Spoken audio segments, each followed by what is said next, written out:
Hello students, once again welcome to the online platform of Haldar E-Academy. Haldar E-Academy online প্ল্যাটফর্মে তোমাদের প্রত্যেককে আরও আরেকবার স্বাগত। আমরা সেমিস্টার 1 এর ইম্পর্টেন্ট যে প্রোজগুলো সেগুলো প্রিভিয়াস ক্লাসে অলরেডি কমপ্লিট করে ফেলেছি। সো যারা এখনো সেই ক্লাসগুলো দেখোনি বা কোনোভাবে ক্লাসগুলো মিস করে গেছো, please do check it out. সমস্ত ক্লাস তোমরা পেয়ে যাবে হালদার E-Academy অনলাইন প্ল্যাটফর্মে। আজকের ক্লাসে আমরা পোয়েম সেকশন শুরু করছি। আজকের ক্লাসে আমরা শুরু করব, দেখে নেব উইলিয়াম ওয়ার্ডসওয়ার্থের লেখা কম্পোজড আপন ওয়েস্টমিনিস্টার ব্রিজ, সেপ্টেম্বর 3 মানে 3rd সেপ্টেম্বর 1802-তে লেখা। তাহলে চলো দেখে নিই এই কবিতায় ওয়ার্ডসওয়ার্থ আমাদের কি মেসেজ দিতে চাইছেন। যেহেতু তোমাদের সাথে আমার পোয়েমের প্রথম ক্লাস, তাই তোমাদেরকে একটু বলে রাখি যে আমরা যখনই পোয়েমটা পড়ব, আমরা পোয়েমের যে পোয়েট রয়েছেন, যিনি লিখছেন, তার সম্বন্ধে একটুখানি জেনে নেব। এবং কবিতার, যেহেতু কবিতা একটু অন্য রকমের, আমরা কবিতাটার প্রত্যেকটা লাইন ধরে ধরে তার বেঙ্গলি মিনিং এবং ক্রিটিক্যালি কবি কি মিন করতে চেয়েছেন সেটা দেখব ইম্পর্টেন্ট পোর্শন। যদিও বলে রাখি যে কবিতায় প্রত্যেকটা লাইনই ইম্পর্টেন্ট, যেখান থেকে ইচ্ছা সেখান থেকেই প্রশ্ন আসতে পারে, তাও আমরা দেখে নেব বেশি ইম্পর্টেন্ট পোর্শনগুলো। এবং তার সাথে সাথে আমরা দেখব, যেহেতু এটা কবিতা, এখানে ওয়ার্ডসওয়ার্থ বা অন্য সময় অন্য কবিতার ক্ষেত্রে যে ফিগার অফ স্পিচগুলো কবিরা ব্যবহার করে থাকেন, আমরা সেগুলোও কিন্তু একটু দেখে নেব। তাহলে দেখো, প্রথমেই আমরা দেখতে পাচ্ছি যে কম্পোজড আপন ওয়েস্টমিনিস্টার ব্রিজ, সেপ্টেম্বর 3, 1802। এই জায়গা থেকে, এই টাইটেল থেকেই আমরা বুঝে যাচ্ছি কবিতাটা কোথায় লেখা। ওয়েস্টমিনিস্টার ব্রিজে দাঁড়িয়ে লেখা। ওয়েস্টমিনিস্টার ব্রিজ লন্ডনে অবস্থিত, তোমরা নিশ্চয়ই জানো। তাই আর ওয়েস্টমিনিস্টার ব্রিজে দাঁড়ালে লন্ডনের একটা প্যানোরামিক ভিউ কিন্তু পাওয়া যায়। তো ওয়ার্ডসওয়ার্থ এখানে লন্ডনেরই একদম আর্লি মর্নিং একটা ভিউ আমাদের সামনে তুলে ধরবেন।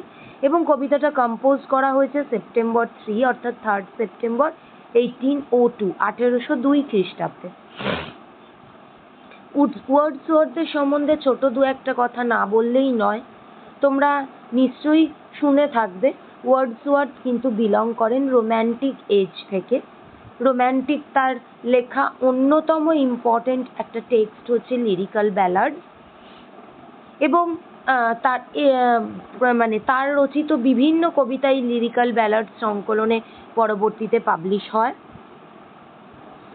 ওয়ার্ডসওয়ার্থ রোম্যান্টিক ছিলেন এবং তার সমস্ত লেখার সবসময় কিন্তু রোম্যান্টিসিজমের ছাপ পাওয়া যেত। বেসিক্যালি ওয়ার্ডসওয়ার্থ নেচারকে ব্যাকগ্রাউন্ড করে তিনি লিখতেন। বেসিক্যালি ওয়ার্ডসওয়ার্থ ছিলেন একজন নেচার লাভার, অর্থাৎ প্রকৃতি প্রেমী। প্রকৃতিকে বাদ দিয়ে তিনি কোনো কিছুকেই খুব একটা, মানে কি বলবো, প্রকৃতিকে বাদ দিয়ে কোনো অস্তিত্ব তিনি কল্পনা করতে কিন্তু পারতেন না। এই কবিতাতেও আমরা প্রকৃতির ছোঁয়া অবশ্যই পাবো। তাহলে চলো আমরা এবার একটু লাইন বাই লাইন দেখতে শুরু করি। বলছেন, আর্থ has not anything to show more fair, অর্থাৎ পৃথিবীর যেন এর থেকে বেশি সুন্দর, বেশি স্বচ্ছ, পরিষ্কার, উজ্জ্বল কোনো কিছুই আর দেখানোর নেই। তার মানে এটাই বলতে চাইলেন যে পৃথিবীতে আর এমন কোনো সাইটই নেই কিসের তুলনায়, এই যে ওয়েস্টমিনিস্টার ব্রিজ থেকে যে পুরো প্যানোরামিক ভিউ পাওয়া যাচ্ছে লন্ডনের, যেটা অবশ্যই আর্লি মর্নিং একটা ভিউ, সেটার থেকে সুন্দর, সেটার থেকে ফেয়ার, সেটার থেকে বিউটিফুল এই পৃথিবীর আর দেখানোর মতো কিচ্ছু নেই। এটাই সব থেকে বেশি সুন্দর দৃশ্য অ্যাকর্ডিং টু ওয়ার্ডসওয়ার্থ। বলছেন, dull would he be of soul who could pass by a sight so touching in its majesty. Sorry. তো ওয়ার্ডসওয়ার্থ এখানে শুরুটাই করলেন, দেখো, ওয়েস্টমিনিস্টার ব্রিজের ডেসক্রিপশন দিয়ে, যদিও তিনি কিন্তু এখনো মেনশন করেননি, কবিতায় মেনশন করেননি, আমরা বুঝতে পারছি টাইটেলটা থেকে। এবং তিনি একটা প্রশংসা করলেন, প্রেজ করলেন যে there is nothing fairer in all the world, আর এর থেকে বেশি সুন্দর আর পৃথিবীতে কিচ্ছু নেই। এবার বলছেন dull would he be of soul. এখানে হি মানে সে, সে বলতে কাকে বোঝানো হচ্ছে? এনিওয়ান ইট ক্যান বি, এটা যে কেউ হতে পারে, যে কোনো কাউকেই তিনি মিন করে বলছেন যে তার মনটা, হি বি অফ সোল মানে তার মন, তার আত্মা, তার হৃদয়, এই যে এত সুন্দর sight, a sight so touching in its majesty. Majesty মানে ভীষণ দারুণ রকম সুন্দর। এই যে দৃশ্য চারিদিকে, যেটা ভীষণ রকম টাচি মানে যেটা ভীষণ রকম তোমার অনুভূতিকে নাড়া দিয়ে যায়, এবং যেটা ভীষণ রকম আকর্ষণীয়, ভীষণ রকম সুন্দর, সেটা কার কাছে ডাল হতে পারে? একমাত্র তার কাছে ডাল হতে পারে যার কোনো সোলই নেই, যে soulless. Dull would he be of soul, তার কাছেই, তার মানে তিনি ঘুরিয়ে নেগেটিভ দিয়ে এটাই বলতে চাইছেন এই দৃশ্য এমন, প্রত্যেকের এটা মন ছুঁয়ে যায়, এই আকর্ষণীয় দৃশ্য। আর যার মন ছুঁয়ে যায় না, তার মন বলেই কিছু নেই, তার সোল বলেই যেন কিছু নেই।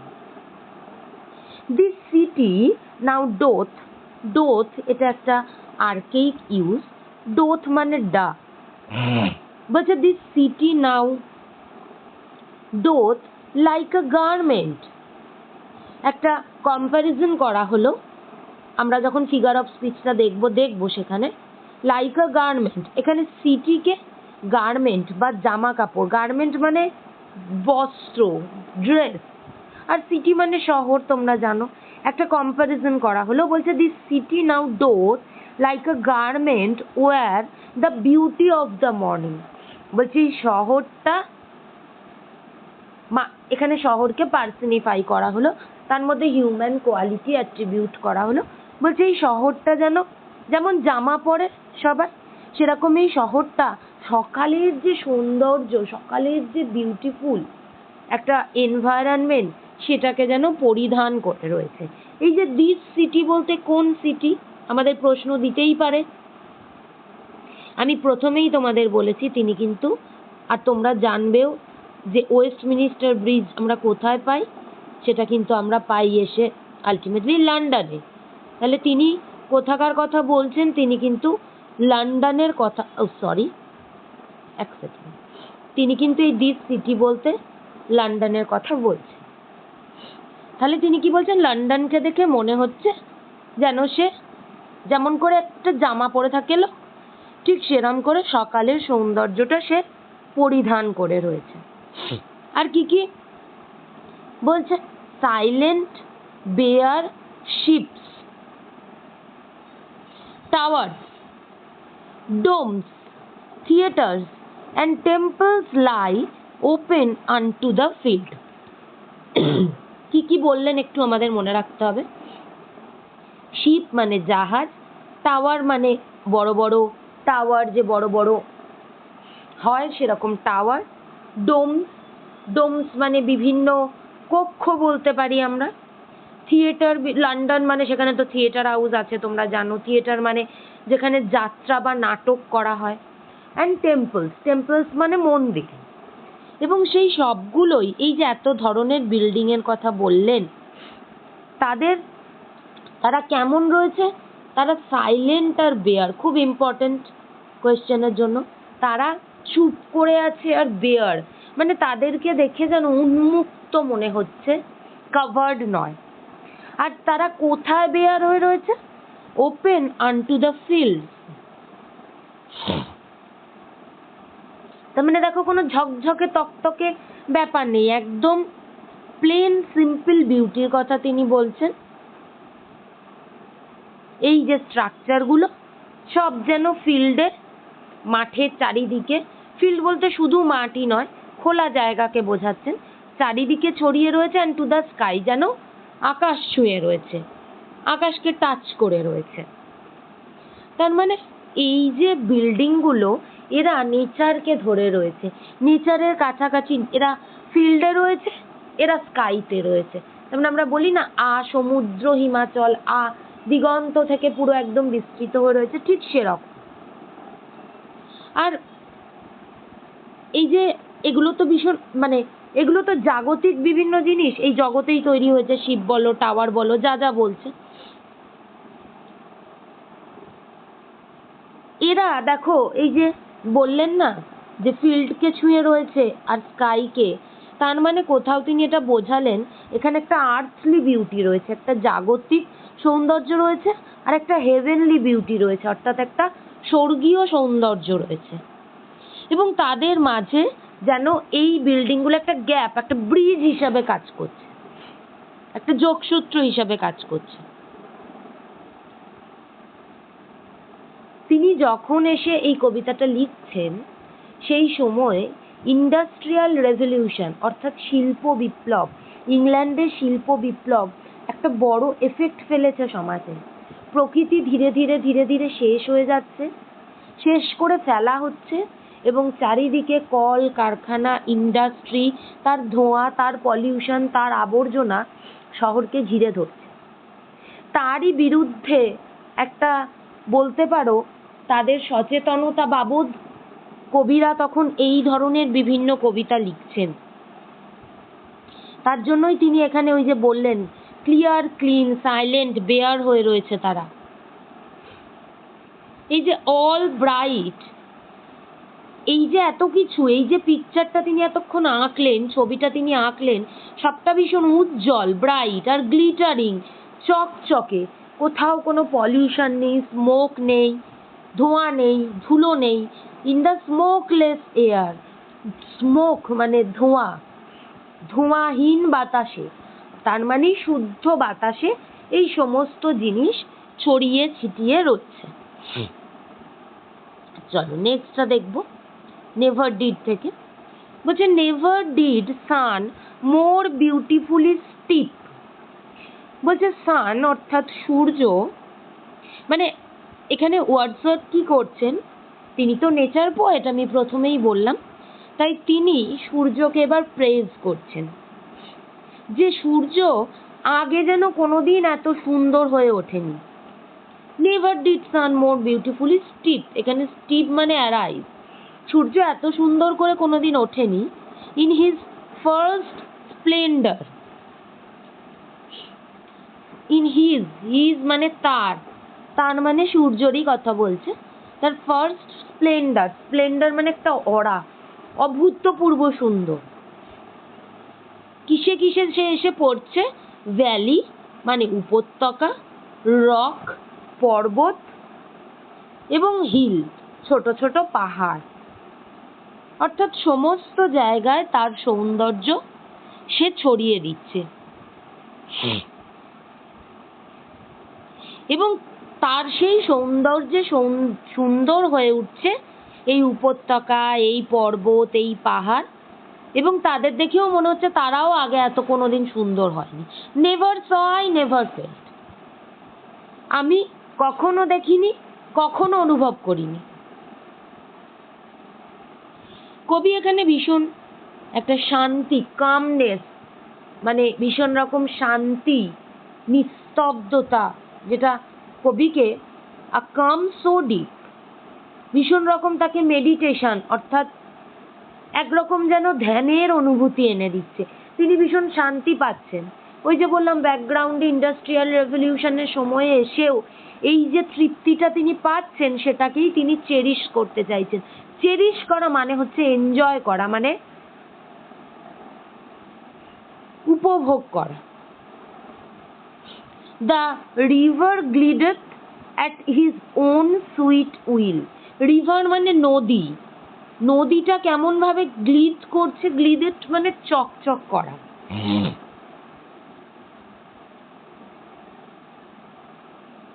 নদীটা এখানে এই যে সরি, এই রিভার বলতে এখানে কিন্তু টেমস রিভারকে বোঝানো হচ্ছে। কারণ ওয়েস্টমিনিস্টার ব্রিজ তোমরা যদি জিওগ্রাফিক্যালি একটু অ্যানালাইসিস করো, ওয়েস্টমিনিস্টার ব্রিজটা রয়েছেই থেমস নদীর ওপরে। ওই থেমস নদীর উপরের ব্রিজে দাঁড়িয়েই তো কবি চারপাশটা এনজয় করছেন, তাই দ্য রিভার বলতে তিনি এখানে টেমস রিভারকে রেফার করছেন। কখনো কখনো এখান থেকে কিন্তু প্রশ্ন আসে যে টেমস বলতে তিনি তাহলে দ্য রিভার বলতে তিনি কাকে বোঝালেন? টেমস রিভারকে বোঝালেন। The river glided at its own sweet will. Own মানে নিজের, সুইট উইল মানে নিজের ইচ্ছায়, সুইট মানে মিষ্টি, কিন্তু এখানে কখনোই সেটা মিষ্টি বোঝাচ্ছে না। ওন সুইট উইল মানে তার নিজের মনের ইচ্ছায় সে যেন বয়ে চলেছে খুব ধীরে ধীরে, স্লোলি, সিটির মধ্যে দিয়ে। এবং ওয়ার্ডসওয়ার্থ যেখানে দাঁড়িয়ে রয়েছেন, তার মানে ওয়ার্ডসওয়ার্থের পায়ের তলা দিয়ে, ব্রিজের নিচে দিয়ে নদী বয়ে চলেছে। ডিয়ার গড, তিনি গডকে যেন ডাকছেন যে হায় ভগবান। দেখো এক্সক্লেমেটরি সাইন রয়েছে। বলছেন the very houses SIM asleep. তিনি আবার ওই বিল্ডিং স্ট্রাকচারে ফিরে আসছেন, যে এই শহরে চারিপাশে যে যত বিল্ডিং রয়েছে, যত বাড়ি রয়েছে, হাউস রয়েছে, তাদের দেখে মনে হচ্ছে তারা যেন ঘুমিয়ে রয়েছে। তার মানে বলতে চাইছেন সেই বাড়িগুলোতে যে মানুষরা রয়েছে তারা ভিতরে তো ঘুমিয়ে রয়েইছে, তার সাথে সাথে এই বাড়িগুলো যে ইট কাঠ দিয়ে তৈরি, তাদেরও দেখে মনে হচ্ছে তাদের যেন কেউ সম্মোহিত করে রেখেছে, হিপনোটাইজ করে রেখেছে। And all that mighty heart is lying still.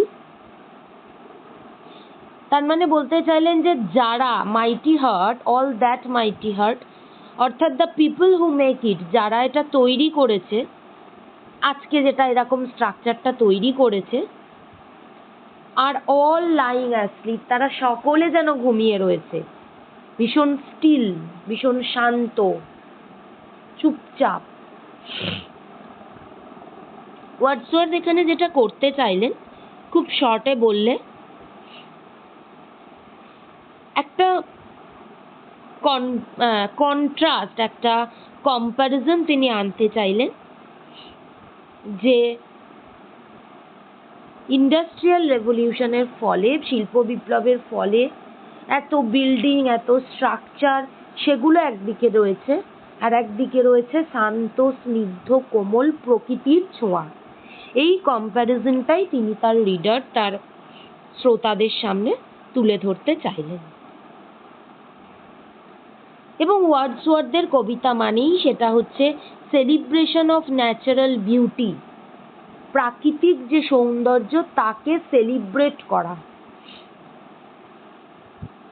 এটা অবশ্যই একটা পেট্রার্কান সনেট, এটা একটা সনেট ফর্ম, 14 লাইনে রয়েছে, অক্টেভ সেস্টেটে। সরি, এই কবিতা পেট্রার্কান কেন সনেট? তোমাদের প্রশ্ন আসে কি টাইপের সনেট। পেট্রার্কান সনেট, 14টা লাইন আছে, 2টো সেকশন, প্রথম 8টা লাইন অক্টেভ আর পরের 6টা হচ্ছে সেস্টেট। আর কবিতায় রাইম স্কিম কি ব্যবহার করা হয়েছে? কবিতায় আমরা আয়াম্বিক পেন্টামিটার কবি ব্যবহার করেছেন, আয়াম্বিক পেন্টামিটার। ওকে, আয়াম্বিক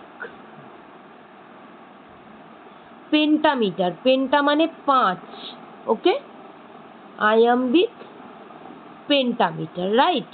তাহলে এইটা একটু আমাদের মনে রাখতে হবে, আয়াম্বিক পেন্টামিটার। আমি মিটারটা আর লিখলাম না, আয়াম্বিক পেন্টামিটার। ওকে, আচ্ছা, আর যেটা মনে রাখবো, আমরা যেটা ডিসকাস করে নেব, সেটা হচ্ছে এই কবিতায় কবি কি কি ফিগার অফ স্পিচ ব্যবহার করেছেন, কারণ তোমাদের ফিগার অফ স্পিচ থেকে প্রশ্ন দিতে পারে। আমরা প্রথমেই দেখো, আমি লাইনটা আন্ডারলাইন করছি বা হাইলাইট করছি, তোমরা দেখে নাও। এই যে লাইনটা, dull would he be of soul who could pass by, আরেকটা line, all bright and glittering in smokeless air. এই দুটো লাইনই example of figure of speech, যেটা সেটা হচ্ছে অ্যাজোনেন্স। এখানে আমি লেখার এতটা জায়গা পাচ্ছি না, তোমরা একটু নোট করো, লাইনগুলোকে আমি ফোকাস করে দিচ্ছি। এই যে ডাল উড হি বি আর অল ব্রাইট অ্যান্ড গ্লিটারিং, এই দুটোই হচ্ছে example of assonance, ASSONANCE, assonance. Assonance হচ্ছে সেই ফিগার অফ স্পিচ যেখানে সেম ভাওয়েল সাউন্ডটা রিপিট করা হয়।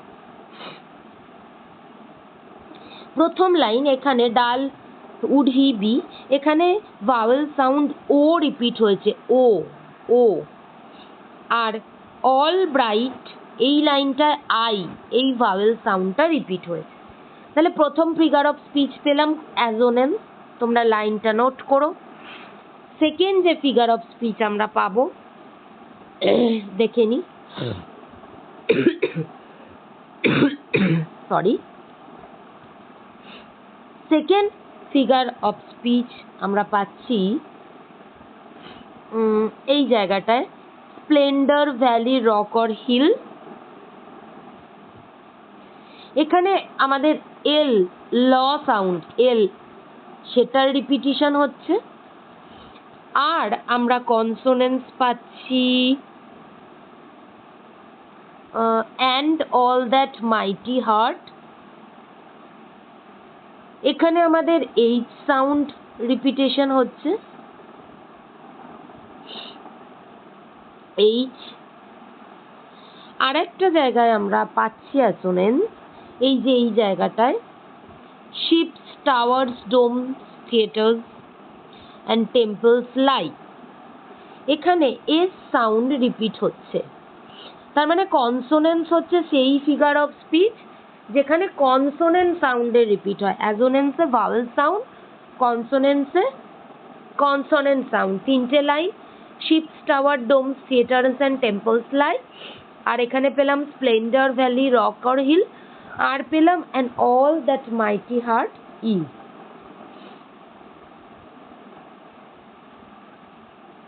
বেশ, আমরা নেক্সট যে ফিগার অফ স্পিচ পাবো এই জায়গাটায় দেখে নাও, সেটা হবে এনজ্যামমেন্ট। এই যে dull would he be of soul, এখানটায় একটা সাডেন ব্রেক হয়েছে। Earth has not anything to show more fair, একটা কন্টিনিউয়েশন চলতে চলতে যখন সাডেন ব্রেক হয় সেইটাকে আমরা বলি figure of speech enjambment. Enjambment বলি আমরা, এনজ্যামমেন্ট, এটা হচ্ছে ফিগার অফ স্পিচ এনজ্যামমেন্টের এক্সাম্পল। যদিও এইটা তোমাদের জন্য ততটা ইম্পর্টেন্ট নয়, আমি তাও বলে দিলাম তোমাদের সুবিধার জন্য। নেক্সট যেটা যেটা তোমাদের জন্য খুব ইম্পর্টেন্ট, সেই জায়গাটা আমরা দেখে নেব, যে ফিগার অফ স্পিচটা। এই যে দেখো তোমরা, earth has not anything to show more fair, dull would he be of soul who could pass by. এই পুরোটা হয়ে যাবে figure of speech hyperbole. Hyperbole, যেটারই আর একটা অল্টারনেটিভ নাম কি হয়, একটা অল্টারনেটিভ নাম হয় এক্সাজারেশন। হাইপারবোল বা এক্সাজারেশন হচ্ছে সেই ফিগার অফ স্পিচ যেখানে কোনো জিনিসকে বাড়িয়ে বলা হয়। মানে আমি এক দৃষ্টে 100টা তারা দেখলাম বা 1000টা তারা দেখলাম, এই যে এই ধরনের বলা, বাড়িয়ে চাড়িয়ে বলা, সেটাকে বলা হয় হাইপারবোল। এটা হলো হাইপারবোলের এক্সাম্পল। আমরা নেক্সট, আমি তোমাদের আগেই বলেছিলাম, পড়ানোর সময়ই বলেছিলাম যে আমি বলবো তোমাদের, এই যে this city now doth like a garment, like দিয়ে যখনই কোনো ফিগার মানে থাকবে একটা কম্প্যারিজন, ডিরেক্ট কম্প্যারিজন এখানে সিটির সাথে গার্মেন্টের, তাহলে অবশ্যই এটা হয়ে যাচ্ছে ফিগার অফ স্পিচ সিমিলি। যখন ডিরেক্ট কোনো কম্প্যারিজন দেওয়া হয় তখন সেই ফিগার অফ স্পিচটাকে বলা হয় সিমিলি। ওকে, আচ্ছা, আরেকটা জিনিস আমরা পাচ্ছি খুব ইম্পর্টেন্ট তোমাদের জন্য ফিগার অফ স্পিচটা, যে এই যে this city now doth like a garment wear the beauty of the morning, বা ওয়্যার অবধি যদি আমরা নিই, ওয়্যার অবধি নেওয়া ভালো। দিস সিটি নাও ডোথ, এই সেম লাইনেই সিমিলি যেমন পেয়েছি, এটা কিন্তু আবার পার্সনিফিকেশন। আমি তোমাদের বলেছিলাম হিউম্যান কোয়ালিটি, যখন কোনো ইনহিউম্যান অবজেক্টকে হিউম্যান কোয়ালিটি অ্যাট্রিবিউট করে তাকে মানুষের মতো দেখানো হয়, যে এই শহরটা জামা পড়ছে, তখন সেটা হয়ে যায় ফিগার অফ স্পিচ পার্সোনিফিকেশন। আরেকটা লাস্ট ফিগার অফ স্পিচ আমরা পাবো, দুটো জায়গায় সেটা পাচ্ছি, সেটা হচ্ছে ইমেজারি। দেখো এই যে এখানে পাচ্ছি the river glided at is own sweet will, আর this city now doth like garment wear, এই সেমি লাইন। এই দুটোই হয়ে যাবে এক্সাম্পল অফ ইমেজারি। ইমেজারি হচ্ছে সেই ফিগার অফ স্পিচ যেটা ব্যবহার করার মাধ্যমে, মানে যেটাকে বোঝার জন্য, পারসিভ করার জন্য, বোঝার জন্য আমাদেরকে 5টা সেন্সই ব্যবহার করতে হয়, অনুভব করতে হয়, দেখতে হয়। এই ধরনের সেন্স যখন সেটার মধ্যে অনুভূতি মিশে থাকে, তখন সেই ফিগার অফ স্পিচটাকে বলা হয় ইমেজারি। তাহলে আমরা কি কি ফিগার অফ স্পিচ পেলাম? অ্যাজোনেন্স পেয়েছি, রিপিটেশন অফ ভাওয়েল সাউন্ড, কনসোনেন্স পেয়েছি, রিপিটেশন অফ কনসোনেন্ট সাউন্ড, পেলাম এনজামমেন্ট, সাডেন ব্রেক ওই ডালের ওখানটায়, তারপর পেয়েছি আমরা হাইপারবোল, ওই আর্থ হ্যাজ নট এনিথিং ওখানটার বাড়িয়ে বলা, যেটার আর একটা নাম এক্সাজারেশন। তারপর আমরা সিমিলি পেয়েছি, কম্পারিজন লাইক আ গার্মেন্ট, আমরা ওই জায়গাতেই আবার পার্সোনিফিকেশন পেয়েছি, আর লাস্ট এখন দেখে নিলাম ইমেজারি। প্রত্যেকটা লাইনই ভীষণ ইম্পর্টেন্ট, তাও আমি যে জায়গাগুলো তোমাদের মেনলি আন্ডারলাইন করিয়েছি সেই জায়গাগুলো আরও বেশি করে ইম্পর্টেন্ট, তোমাদের এক্সামে প্রশ্ন ওই জায়গাগুলো থেকে আসতে পারে। So that's all about this text, this poem, এবং that's all about today's class as well. Thank you student, thank you everyone for being with Haldar E academy. তোমাদের প্রত্যেককে অসংখ্য ধন্যবাদ আমাদের হালদার ই একাডেমির সাথে থাকার জন্য, পাশে থাকার জন্য। See you in the next class. Thank you.